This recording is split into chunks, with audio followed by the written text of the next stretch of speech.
ಇದೆ ಸರ್ ಪರಿಚಯ Rajesh sir.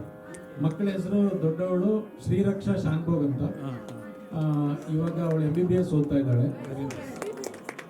ಚಿಕ್ಕವಳು 9ನೇ class. ಅವಳ ಹೆಸರು ಶ್ರೀರಶ್ಮಿ ಶಾನ್ಭೋಗ್ ಅಂತ. ಇವರಿಬ್ಬರು ತಂದೆ, ನಾನು ಶ್ರೀಪತಿ ಶಾನ್ಭೋಗ್ ಅಂತ. ಸೊ ಇವಾಗ ಕೊನೆಯದು. ಆಮೇಲೆ ದಯವಿಟ್ಟು ಯೂಟ್ಯೂಬ್ನಲ್ಲಿ ಶಾನ್ಭೋಗ್ ಸಿಸ್ಟರ್ಸ್ ಅಂತ ಒಂದು ಚಾನೆಲ್ ಇದೆ. ಅವ್ರಿಗೊಂದು ಆಲ್ರೆಡಿ 25,000 ಸಬ್ಸ್ಕ್ರೈಬರ್ಸ್ ಇದ್ದಾರೆ.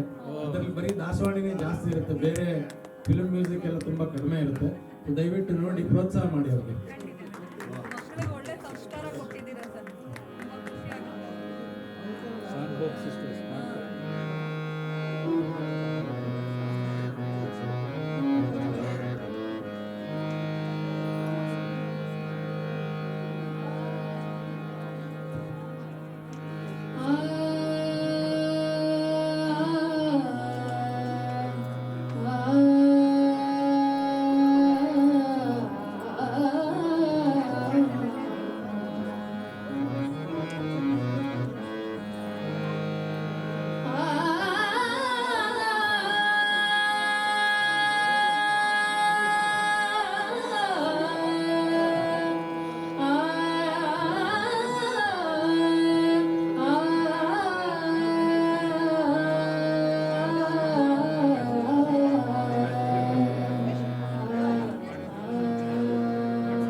Oh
ಇವತ್ತಿನ ದಿವಸ ಹಾಡಲಿಕ್ಕೆ ಅವಕಾಶ ಮಾಡಲಿಕ್ಕೆ ಕೊಟ್ಟಿದ್ದಂಥ ಎಲ್ರಿಗೂ ನಿಮ್ಮೆಲ್ಲರಿಗೂ ನಮ್ಮ ಧನ್ಯವಾದಗಳು.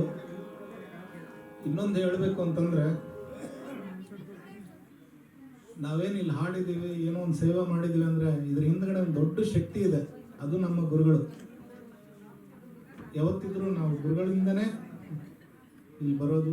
ಗುರುಗಳ ಆಶೀರ್ವಾದ ಇದ್ದರೆ ಮಾತ್ರ ನಾವೇನಾದರೂ ಒಂದು ಸ್ವಲ್ಪ ನಿಮಗೆ ಖುಷಿ ಕೊಡ್ಬೋದು, ನಿಮ್ಮ ಮನಸ್ಸಿಗೆ ಮುಟ್ಟೋ ಥರ ಹಾಡ್ಬೋದು, ಇಲ್ಲ ನುಡಿಸ್ಬೋದು.